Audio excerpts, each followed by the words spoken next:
Mycenae or Mycenae in Greek was at its time the most powerful state of Greece, giving its name to the civilization we call today the Mycenaean civilization. The place identified as Mycenae was actually a citadel on top of a hill overlooking the fertile plains of the Argolid. The citadel of Mycenae had within it a palace, storerooms where the goods of the land were collected for trade and export, and also various smaller buildings for the guards of the citadel and the various officials and other functionaries. The walls were built of massive blocks of stone, sometimes cut square, but elsewhere having irregular shapes that sometimes fitted together well and other times left gaps that were filled in by smaller stones. The gate had 2 lions at the top that guarded a pillar. The pillar is supposed to indicate either the citadel or the actual state of Mycenae.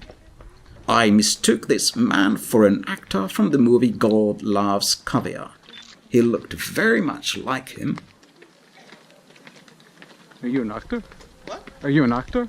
No. No, you look like one. Okay.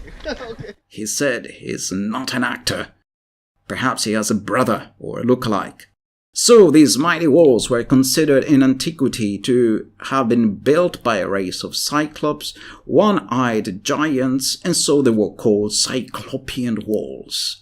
Similar walls protected many great Mycenaean cities from this time in history, Mydia, Terins, and others. This part of the wall was erected in the 13th century BC, probably before the period of Agamemnon, possibly at the time of King Atreus, Agamemnon's father.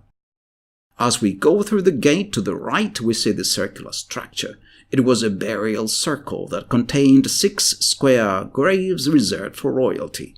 They were used and reused periodically for burials of members of the Mycenaean royal family, much as we do today with family graves.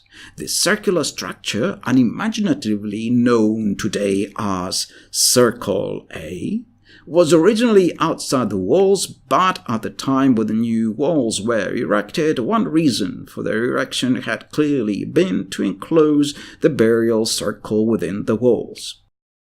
The grave circle was surrounded by a passageway flanked on either side by upright stones, and the passageway is believed to have been used for ancient rituals. Nearby stood a sacred area that was now also enclosed within the new layer of walls.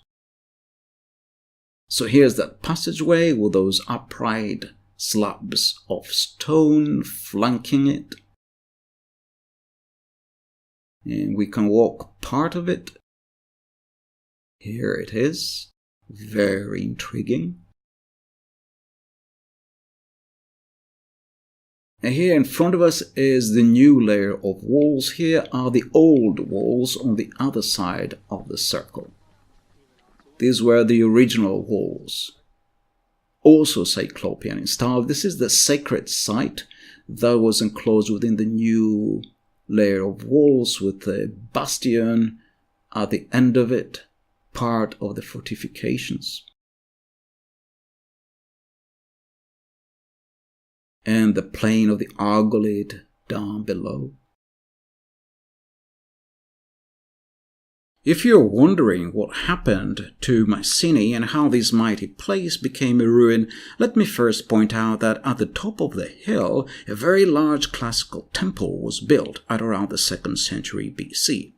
This temple was much larger than the actual area of the original Mycenaean palace, and in fact, all the area underneath it was bulldozed, so to speak, to make the hilltop level so as to allow the construction of this massive temple, which most likely means that by this time no one remembered that this place was Mycenae, and no one knew that the temple was built on top of what once was the palace of Agamemnon.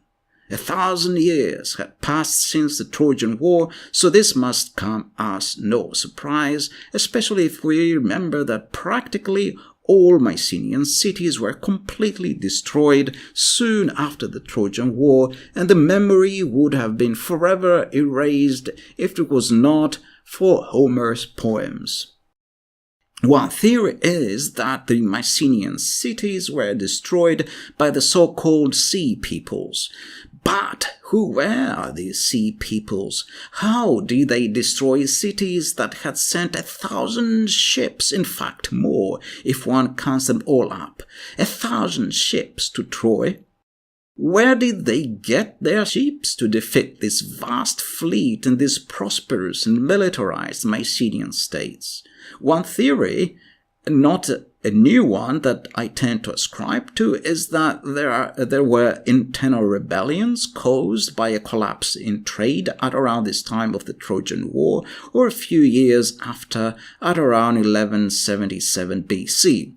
If we consider that the population of underprivileged peasantry would have come under competition by the large numbers of slaves brought back by the victors of the Trojan War from the Troad and other conquered regions, there would have been ample scope for discontent, dissent, and eventually rebellion from both the slaves and the native populace.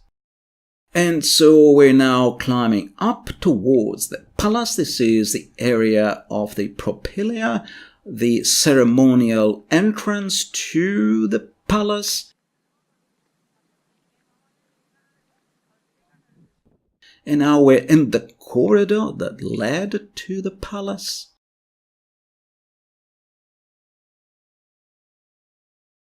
Once again, the view down below. We're nearly at the top of the hill now. And here is the entrance to the palace. Let's just have a quick look to the plan. So the palace was not a very big one. It only had a few rooms. It had 2 rooms with pillars. One of them was known as the pillar room, I believe.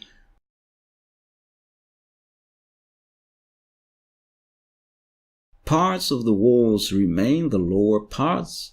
And here is probably the main entrance to the palace. Here to the right is the largest room. In the far end there are some foundations of pillars, so perhaps that was a pillar room. And this larger area would have been a reception area, presumably. But not as big as you might imagine. And some more rooms, and we are walking up towards the area of the classical temple of the 2nd century BC. It would have been here in this area right at the top of the hill. Here's a plan of it. It dominates the hill. It was built partly on top of the palace, which by then would have been a ruin, and probably no one would have known what this palace once was, or what these ruins and these walls once were.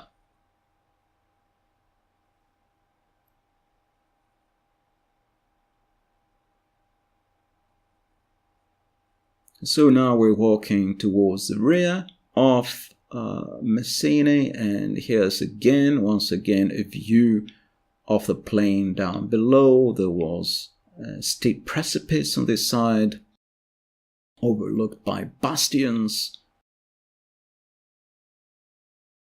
and a precipitous hill, very difficult to gain access towards the citadel from this side.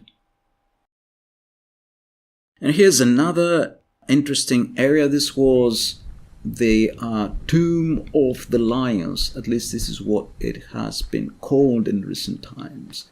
It was a Tholos grave. What is left of it, the roof is gone. It was obviously looted at some point in the past. The craftsmanship is incredible. It would have been a wonder to behold. So we're off to the museum, which has items found in the site and in the various graves, much pottery, including these figurines made of clay, and here are the finds from the Tholos grave known as the Grave of Atreus. The treasure found inside is known as the Treasure of Atreus. Atreus was a legendary king of Mycenae, and here are some items believed to have belonged to Atreus, if indeed this was his grave. A golden chalice, decorative armor,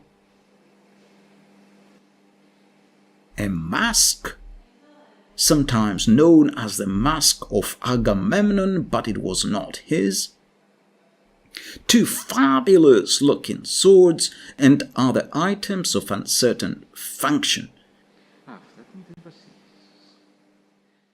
And here is another treasure from another grave, sometimes known as the treasure of Clytemnestra, the queen of King Agamemnon. It is not certain it is her grave. It has various jewelry on both sides. There's jewelry on this side, more jewelry on the left. That round piece is the back of a mirror, a handheld mirror. So more jewelry on this side. It was clearly the grave of a queen.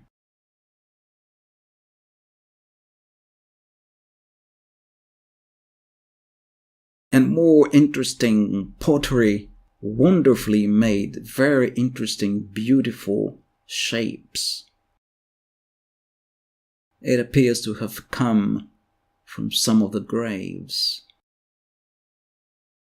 Well, from the grave of Atreus, of course. And this here is another interesting item, a votive item from the classical temple that was on top of the hill, a shield dedicated to the goddess of the temple with an inscription from the loot taken from King Pyrrhus. King Pyrrhus was an Epirotan king that had campaigned against Rome. He fought some very bloody battles against Romans, from which the term Pyrrhic victory comes from, but he failed to conquer Rome. After that, he returned to Greece and campaigned in this area. One day, while walking underneath a balcony in the city of Argos, a lady said to have dropped a flower pot from above that killed him. But others say that an eagle dropped a tortoise that broke his head. Either way, it was an inglorious end for a man who had fought so many battles and had nearly conquered Rome. After that, his army was defeated, and the locals celebrate the event by dedicating this shield to the temple.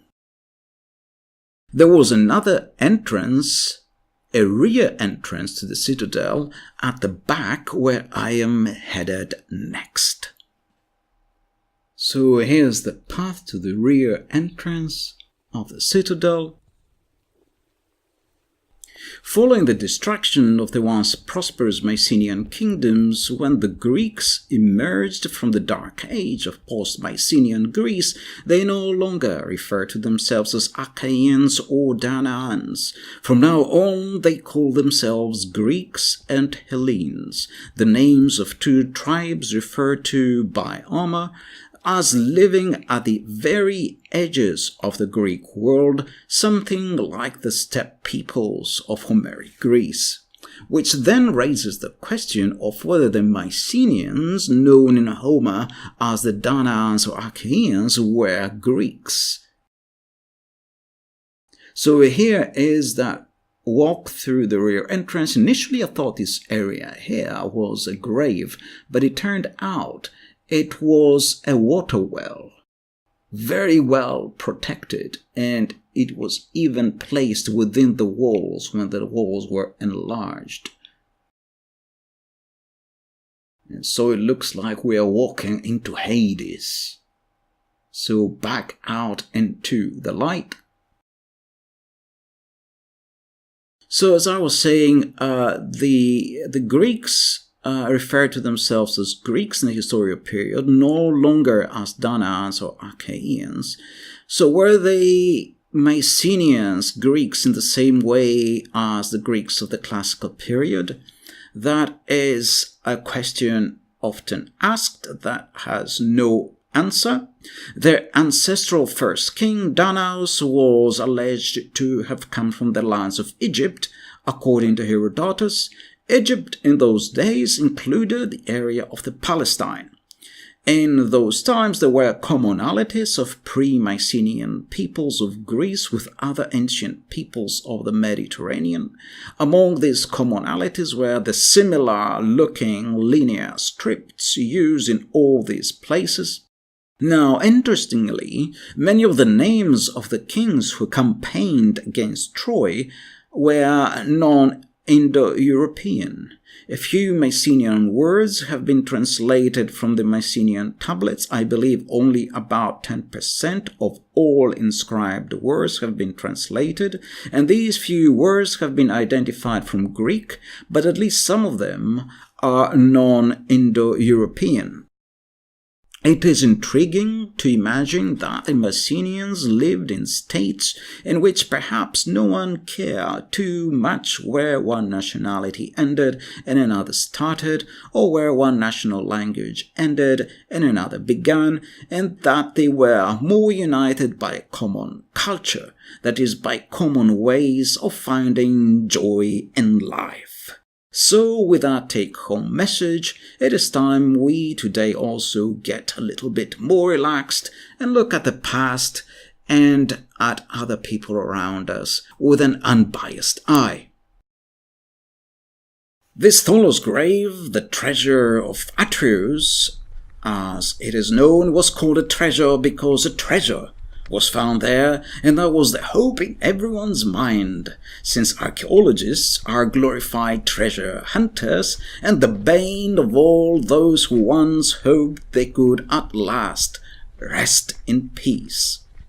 It so happened that the treasure was associated with a grave, an inconvenient annoyance to have the bones of a dead person next to all that gold. That person was probably the legendary King Atreus, Agamemnon's father. The dates of the grave and of his reign fit. The grave, of course, would have been built by his son Agamemnon. This is the closest you can get to beholding a thing that Agamemnon would have laid his eyes and hands upon. Thank you for watching.